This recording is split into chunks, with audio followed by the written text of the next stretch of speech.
오늘 함께 나누실 하나님의 말씀은 마태복음 13장 1절에서 9절이 되겠습니다. 우리 다 같이 1절부터 9절까지 말씀을 펼쳐서 읽겠습니다. 오늘은 마태복음 13장 1절에서 9절 함께 읽으신 이 말씀을 중심으로 씨 뿌리는 사람의 비유라는 제목으로 은혜와 교훈을 나누겠습니다. 예수님은 제자들에게 또 많은 군중에게 말씀을 전하실 때마다 비유의 말씀을 많이 주셨는데, 비유를 얼마나 많이 사용을 하셨는지 마태복음 13장 34절에 보면요, 예수께서 이 모든 것을 무리에게 비유로 말씀하시고 비유가 아니면 아무것도 말씀하지 않으셨다, 이렇게까지 기록을 하고 있습니다. 그런데 비유는 특징이 있습니다. 이 비유의 말씀을 들을 때는 여러 가지로 해석할 수 있는 가능성이 있기 때문에 어떤 사람들은 그 말씀을 듣고 오해를 할 수도 있어요. 바르게 이해하지 못하는 경우도 있습니다. 실제로 비유를 사용해서 전하는 그 말씀에 대해서 바리새인들이나 사두개인들 같은 종교 지도자들은 그 의미를 제대로 깨닫지를 못했습니다. 예수님이 전하는 비유의 말씀은 특별히 순수하고 그 마음이 깨끗한 사람들만이 그 교훈을 바르게 이해할 수가 있었던 것이죠. 그리고 그것을 그들의 삶 속에 수용할 수 있었던 겁니다. 그리고 예수님은 제자들과 따로 있을 때에는 이 비유를 풀어서 설명해 주셨다라고 기록해 주시고 있습니다. 마가복음 4장 34절에 보니까 혼자 계실 때에 그 제자들에게 모든 것을 해석해 주셨다라고 말씀을 해 주시고 있습니다. 씨 뿌리는 사람의 비유, 예수님이 하신 말씀, 또 비유의 말씀 중에 가장 유명한 그런 말씀 중에 하나입니다. 좀 익숙하지만 씨 뿌리는 사람의 비유가 가지고 있는 그 중요성에 대해서 함께 생각을 해보려고 하고 있고요. 또 예수님께서 이 비유를 어떻게 해석하시고 또 어떻게 설명해 주시는지에 대해서도 다시 한번 확인해 보는 시간을 갖겠습니다. 마지막으로 이 비유의 말씀을 오늘 그리스도를 따르는 제자들, 우리 모든 그리스도인들이 어떻게 우리의 삶 속에 적용할 것인가, 적용해야 할지에 대해서도 함께 말씀을 통해서 은혜와 교훈을 나누고자 합니다. 첫 번째로, 그러면 과연 이 비유의 말씀은 왜 중요할까? 그 이유는 바로 이 말씀을 통해서 우리가 반드시 알아야 될 경고의 메시지를 주시고 있기 때문입니다. 경고라고 하는 것은 부정적으로 쓰일 때는 좋은 느낌이 아닙니다. 그런데 거기에는 긍정적인 의미도 있습니다. 여기에서는 긍정적인 의미의 경고를 보여주고 있습니다. 마가복음 16장 15절 말씀을 우리 같이 읽어볼까요? 또 이르시되 너희는 온 천하에 다니며 만민에게 복음을 전파하라. 예수님은 제자들과 모든 그리스도인들에게 매우 중요한 말씀을 남겨주셨는데요, 이 말씀은 유언입니다. 그리고 대사명이라고도 합니다. 복음을 전하라는 것, 이것이야말로 예수님께서 우리에게 원하시는 가장 큰 바람이고 소망인 거예요. 이 사실은 아무리 강조해도 아무리 반복해도 여전히 부족합니다. 복음 전도의 이 열정, 처음에는 예수님을 믿고 복음을 들었을 때는 뭔가 이렇게 속에서 더 많이 이 사실을 다른 사람들과 나누고 싶고 다른 사람들에게 알리고 싶고 하는 그런 마음이 있었는데, 시간이 지날수록, 신앙생활을 오래 하면 오래 할수록 왠지 이런 마음이 점점 식어가는 것을 느끼게 됩니다. 이것은 많은 신자들이 동일하게 겪고 있는 현실이에요. 그래서 씨 뿌리는 사람의 이 비유의 말씀을 통해서 우리는 정기적으로 나 자신의 신앙을 점검할 필요가 있는 것입니다. 하나님께서 나에게 무엇을 원하시는가? 어떠한 사명을 주셨는가? 어떤 유언을 남겨주셨는가? 그것을 확인할 필요가 있는 것이요. 또 이 비유의 말씀이 중요한 이유는 경고뿐만 아니라 우리에게 무언가를 준비해야 된다라는 것을 알려주시기 때문입니다. 이 비유의 말씀을 통해서 씨 뿌리는 사람들, 즉 복음을 전하는 사람들이 어떤 마음 자세를 준비해야 하는가? 그것을 보여주고 있기 때문에 중요한 거죠. 복음을 전하는 일은 결코 쉬운 일이 아닙니다. 마태복음 7장 13절에서 14절 말씀에 보면은 좁은 문으로 들어가라. 멸망으로 인도하는 문은 크고 그 길이 넓어 그리로 들어가는 자가 많고 생명으로 인도하는 문은 좁고 길이 협착하여 찾는 자가 적음이라. 그렇습니다. 우리가 걸어가야 할 길, 예수 그리스도를 따르는 그 길은 처음부터 좁은 문이에요. 들어가기도 쉽지 않고, 일단 들어가고 난 다음에 믿음의 삶을 살아가는 것이 넓고 큰 길이 아니고 좁은 길이고 협착한 길이라고 되어 있습니다. 사람들이 좋아하는 길이 아니에요. 선호하는 길이 아닙니다. 그래서 많은 사람들이 그 길로 가지 않습니다. 오히려 적은 사람들, 소수의 사람들만이 그 길을 걷고 있는 거죠.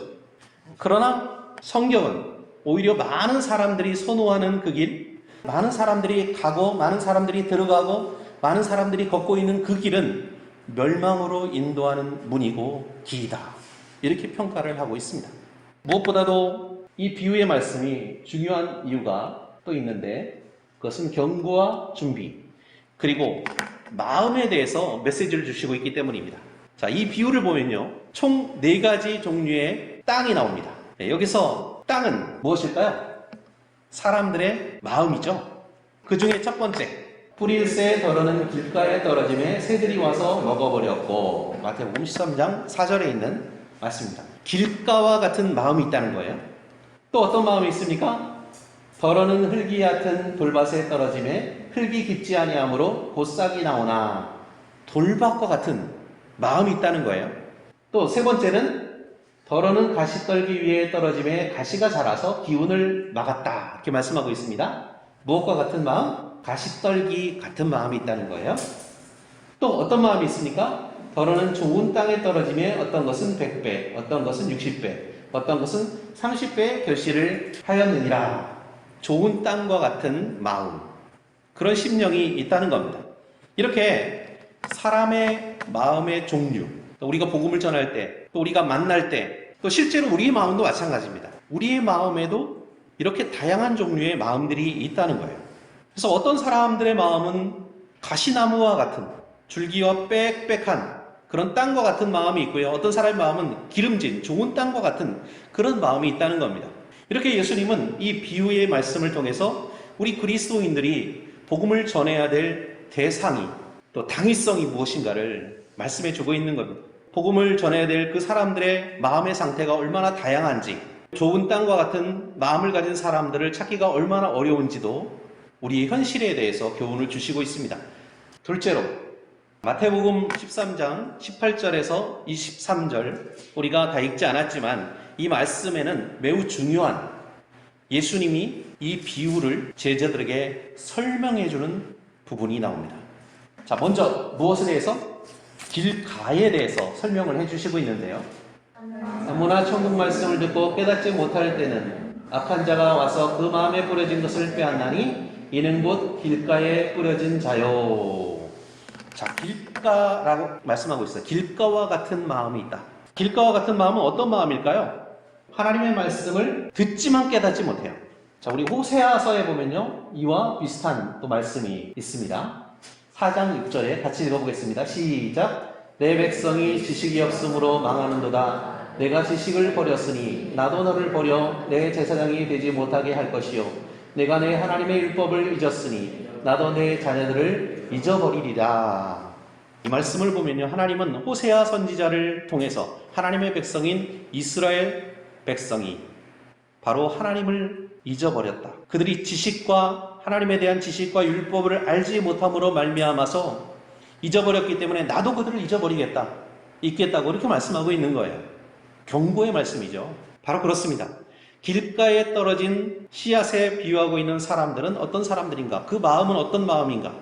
바로 말씀을 듣고도 그냥 한 귀로 흘려버리는, 깨달음이 없는 그런 상태를 말씀하고 있는 것입니다. 그런데 이런 일은 우연히 일어나는 것이 아니라는 거예요. 실상은 그 뒤에 누가 있다고요? 사탄이, 하나님의 말씀을 이해하지 못하도록 악한 영이, 악한 존재가 우리의 집중력을 빼앗기 위해서 가진 노력을 다 기울이고 있다는 사실입니다. 그래서 길 가는 사람들이 다니는 곳이 어떻습니까? 사람들이 늘상 다니는 그 길가는 씨앗이 떨어진다 할지라도 금세 밟혀서 망가지거나 아니면 새들이 와서 주워 먹어버리는 일들이 반복되죠. 하나님의 말씀을 이해하고 깨닫기 위해서는 반드시 무엇이 필요할까요? 생각하고 묵상하는 과정이 필요합니다. 내 마음에 들어와서 생각의 과정을 거쳐야 돼요. 만약에 우리의 마음이 세상의 일에 대한 염려나 세상 일에 대한 관심으로 늘 분주하다면, 그리고 별로 하나님 말씀에 대해서 관심이 없다면 그 말씀이 뿌리 내릴 수가 없습니다. 묵상이나 생각의 과정을 그냥 패스해버리기 때문입니다. 그래서 깨달음의 단계에 도달하지 못하게 되는 것이죠. 그래서 사라져버리고 마는 거예요. 그 말씀이 그냥 휘발유처럼 날아가 버리고 마는 거예요. 자, 그리고 그 다음에는 돌밭에 대한 설명을 해주시겠거든요. 같이 읽어보겠습니다. 시작. 돌밭에 뿌려졌다는 것은 말씀을 듣고 즉시 기쁨으로 받되 그 속에 뿌리가 없어 잠시 견디다가 말씀으로 말미암아 환난이나 박해가 일어날 때에는 곧 넘어지는 자요. 마태복음 13장 20절에서 21절 말씀입니다. 자, 이 돌밭은 하나님의 말씀을 기쁘게 받는 그 단계까지는 갔어요. 말씀을 들을 때 감동이 있고 기쁨이 있고 즐거움도 있어요. 길가에 떨어진 씨앗은 이런 기쁨이나 슬픔이나 감동을 느낄 시간도 없습니다. 그냥 말씀을 흘려보내는 거예요. 듣지도 않는 거죠. 그런데 돌밭은 적어도 잠깐이나마 이 말씀을 어떻게 해요? 느껴요. 그 말씀을 수용합니다. 그런데 살아가면서 우리가 힘든 일이 생기고 어려움이 찾아오면 금세 좌절하고 넘어지는 것을 의미합니다. 한 구절 더 볼까요? 자, 우리 베드로전서 4장 12절 말씀입니다. 같이 읽겠습니다. 시작. 사랑하는 자들아, 너희를 연단하려고 오는 불시험을 이상한 일 당하는 것 같이 이상히 여기지 말고. 그렇습니다. 하나님의 사랑을 받은 사람, 성도들은 고난이나 연단이나 시험이 찾아올 때 흔들리지 말아야 된다는 거예요. 어떻게 흔들리지 않을 수 있을까요? 어쩌면 흔들리는 게 당연할 수 있죠. 사람이라면 이런 어려움이 찾아오고 힘든 일이 찾아오고 갑자기 직장에서 해고당하고 또 사랑하는 사람이 떠나고 아프고 질병에 걸리고 그런 일이 있으면 흔들릴 수밖에 없잖아요. 근데 흔들리지만 넘어지지 않는 방법은 있다는 거예요. 그것은 바로 이런 연단이나 시험이 왔을 때 이상하게 여기지 않는 거예요. 왜 이런 일이 나에게만 일어났을까? 왜 이런 일이 벌어질까라고 하는 것이 아니라, 그래, 내가 이 땅에서 살려면 이러한 시련이나 이러한 시험쯤이야, 이런 고난이나 이런 연단쯤이야, 당연히 내가 극복해야 하는 거지. 코로나19 그래 좀 센 게 왔어. 근데 이건 누구나에게나 찾아올 수 있는 고난이고 다음에 더 큰 어려움도 찾아올 수 있을 거야. 이 정도로 내가 넘어질 수는 없지. 이렇게 담담하게 받아들일 수 있는 믿음, 그런 마음이 필요하다는 것입니다. 사실 교회 다니는 이미 신앙생활을 하고 있는 많은 사람들이 여기에 속한다고 할 수 있습니다. 돌밭과 같은 마음을 가지고 있다고 볼 수 있어요. 그 중에 많은 사람들이 이번에 코로나19를 겪으면서 교회를 떠난 사람들이 많습니다. 신앙생활을 중단한 사람들도 있습니다. 혹시 여러분은 주변에 이런 분들을 알고 계시지 않나요? 여러분은 어떻습니까? 힘드시더라도 현재 겪고 있는 고난과 여러 가지 시험을 우리가 기꺼이 견뎌내고 있을 것이라고 저는 믿습니다. 우리 다 같이 고린도후서 4장 8절에서 10절 말씀, 이 말씀을 통해서 다시 한번 위로와 용기를 얻으셨으면 합니다. 우리 다 같이 읽을까요? 우리가 사단으로 우겨싸움을 당하여도 쌓이지 아니하며 답답한 일을 당하여도 낙심하지 아니하며 박해를 받아도 버림받지 아니하며 거꾸로 뜨림을 당하여도 망하지 아니하고 우리가 항상 예수의 죽음을 몸에 짊어짐은 예수의 생명이 또한 우리 몸에 나타나게 하려 합니다. 아멘. 자, 그 다음에는 예수님이 가시떨기에 떨어진 그 씨앗에 대해서 말씀을 주시고 있는데요. 가시떨기가 무엇인가에 대해서 설명을 해주시고 있거든요. 같이 읽겠습니다. 가시떨기에 뿌려졌다는 것은 말씀을 들으나 세상의 염려와 재물의 유혹에 말씀이 막혀 결실하지 못하는 자요. 열매를 거두려면 씨앗이 떨어져서 심겨져야 되겠죠. 그리고 거기서 싹이 나고 성장을 해야 되겠죠. 그래야지 열매가 나중에 맺혀지는 거죠. 근데 싹이 나기는 났는데 싹난 그 나무가 제대로 자라기 위해서는 햇볕도 봐야 되고 비도 잘 맞아야 되는데 그 위에 가시나무가 가득 깔려져 있다면 한다면 열매를 거둘 수 있는 나무로 성장하지 못한다는 거예요. 이것은 우리가 정기적으로 예배를 참석하고 성경 공부도 하고 신앙생활은 하지만 우리의 삶에 열매가 나타나지 않는 경우를 의미하고 있습니다. 여기에서 대표적으로 하나님의 말씀이 열매를 맺지 못하도록 가로막고 방해하는 요소들, 그것이 무엇인가를 여기 제시하고 있잖아요. 세상 염려죠.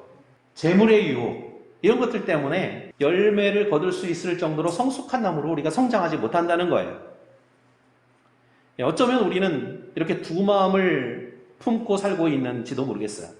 하나님을 의지한다고 하면서 항상 또 세상 염려도 하고, 또 하나님을 믿는다고 하면서도 또 세상에서 내가 얻고 싶은 것들, 물질에 대한 그 욕심을 여전히 버리지 않고 그 유혹을 버리지 못하는 거죠. 만약 우리의 삶에 열매가 잘 나타나지 않는다라고 한다면 그 원인은 분명합니다.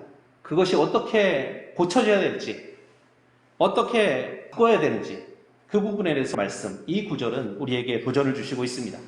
히브리서 3장 13절 말씀 한 구절 더 보겠습니다. 시작. 오직 오늘이라 일컫는 동안에 매일 피차 권면하여 너희 중에 누구든지 죄의 유혹으로 원고하게 되지 않도록 하라. 아멘. 자, 여기에서 누구든지 주목해야 될 부분이죠. 저와 여러분 모두예요. 어느 누구든지, 누구나 죄의 유혹에 빠질 수 있다는 겁니다. 만일 죄의 유혹에 빠지면 나타나는 대표적 특징, 그것이 뭐냐면 완고하게 되는 거예요. 고집스럽게 되는 거예요. 남의 말을 듣지 않는 겁니다. 사람의 말도 듣지 않고 하나님 말도 듣지 않고 그런 상태가 되면 매우 위험하게 되는 거예요. 절망적인 상황이 되는 겁니다. 성경에서 멸망과 심판의 길을 걸었던 어떤 사람들과 공동체의 특징을 살펴보면 바로 이 완고함이 거기에 있었습니다. 그래서 매일매일 우리가 서로 말씀으로 권면해야 될 필요가 있는 거예요. 누구나 죄의 유혹에 빠질 수 있기 때문에. 그래서 조금이라도 우리가 깨어있는 사람들이 격려해야 되고 권면해야 되는 것이죠. 제가 매일 밴드에 말씀을 한 구절씩 이렇게 올리잖아요. 근데 그 말씀으로 권면하는 일은 저만의 책임은 아닙니다. 여기 보면은 피차해야 된다 그렇게 말씀하고 있거든요. 서로 해야 되는 거예요. 그래서 여러분도 읽은 말씀 중에 또 생활 속에서 떠오르는 어떤 구절이 있다면 그 말씀을 이렇게 올려서 다른 사람들을 또 권고하고 권면하는 그런 일들을 우리가 함께 해야 된다는 겁니다. 마지막으로 좋은 땅에 대해서 또 설명을 하고 있죠. 좋은 땅에 뿌려졌다는 것은 말씀을 듣고 깨닫는 자니 결실하여 어떤 것은 100배, 어떤 것은 60배, 어떤 것은 30배가 되느니라 하시더라. 자, 이 말씀을 읽어보면 좋은 땅은 한마디로 무엇일까요? 하나님의 말씀을 사모하는 것이 되겠죠. 사모하는 마음을 가진 사람.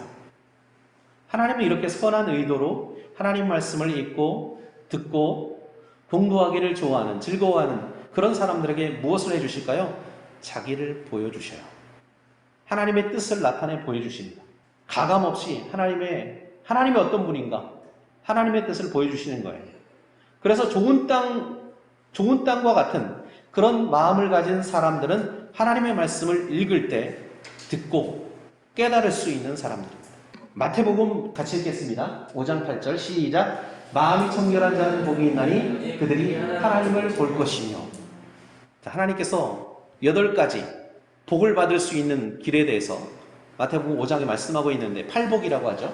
근데 그 중에서 마음이 깨끗한 사람은 복이 있다는 거예요. 어떤 복이 있어요?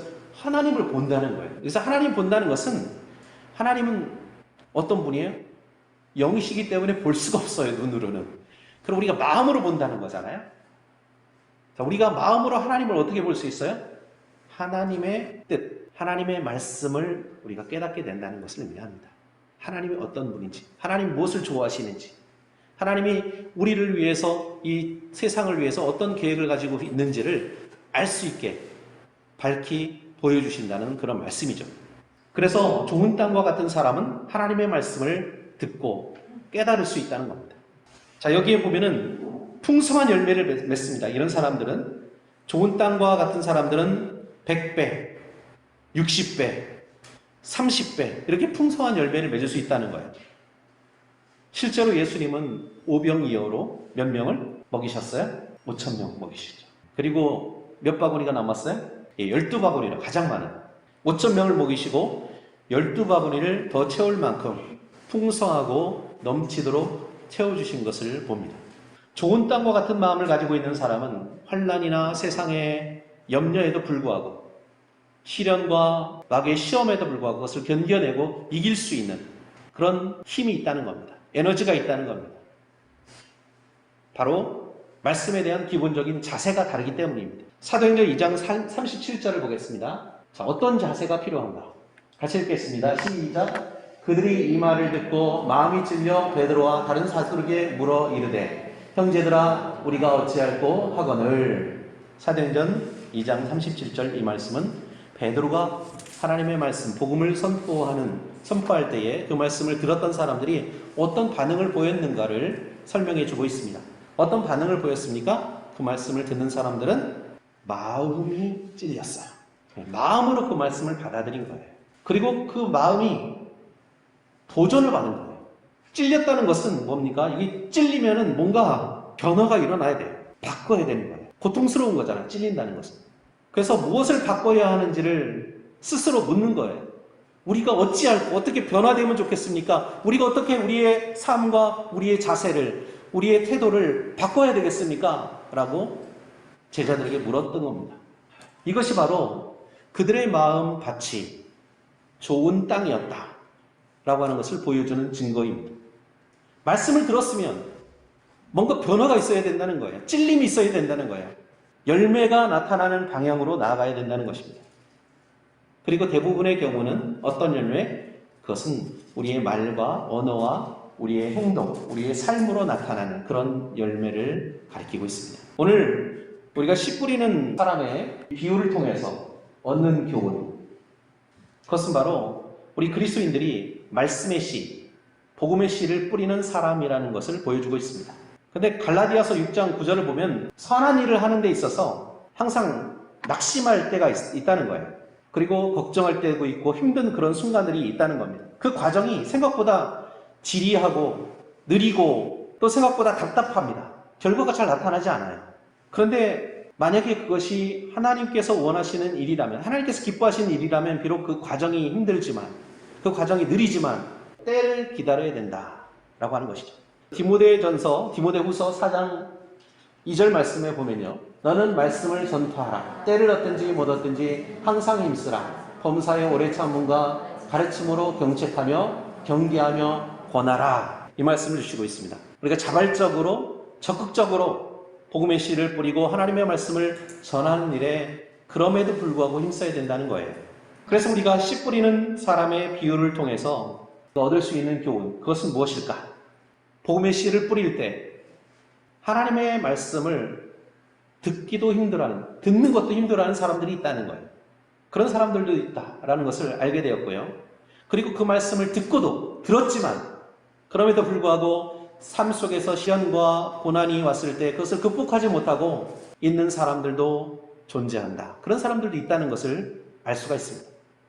또 하나님의 말씀을 듣고 깨달았지만 세상을 주님보다 더 사랑하기 때문에 세상의 것이나 세상의 염려나 또 세상에 대한 물질에 대한 그런 욕심으로 인해서 넘어지는 사람들도 있고 그런 마음들도 있다라고 하는 것을 알게 되었습니다. 이것은 단지 이런 사람들이 있고 저런 사람들이 있고 이해를 하는 것보다 우리의 마음 속에서 시시각각 이런 마음들이 생겨난다는 거예요. 누구나 그런 마음을 가질 수 있다는 거예요.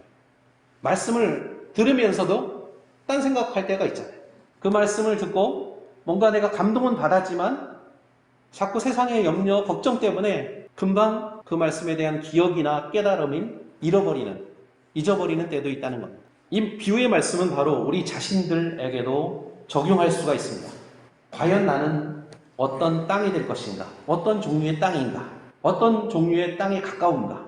냉정하게 우리 자신을 평가할 수 있는 그런 시간이 되었으면 좋겠습니다. 그리고 만약에 우리가 길가의 땅, 돌밭, 가시밭에 가깝다고 한다면, 이 척박한 땅에 해당된다고 한다면 기꺼이 우리가 어떤 마음으로, 어떠한 태도로 변화해야 될까요?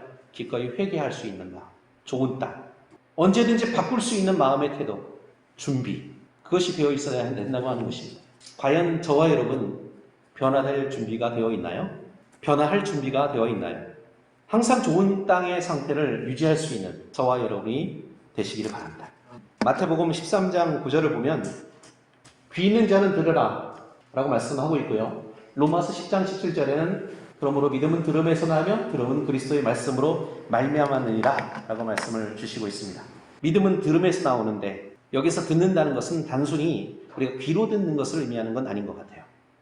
하나님의 말씀은 귀로 듣는 게 아니라 마음으로 듣는 것입니다. 그리고 마음으로 응답하는 것이죠. 우리의 삶으로 응답하는 것이죠. 그러므로 하나님의 말씀을 들을 때 그 말씀을 듣고 진심으로 깨닫고 기꺼이 순종함으로 풍성한 열매, 우리가 감당할 수 없는, 상상하지 못할 100배, 60배 이런 풍성한 열매를 맺을 수 있고 또 영적 성장을 이룰 수 있는 저와 여러분 되시기를 그리스도 예수님의 이름으로 축원합니다.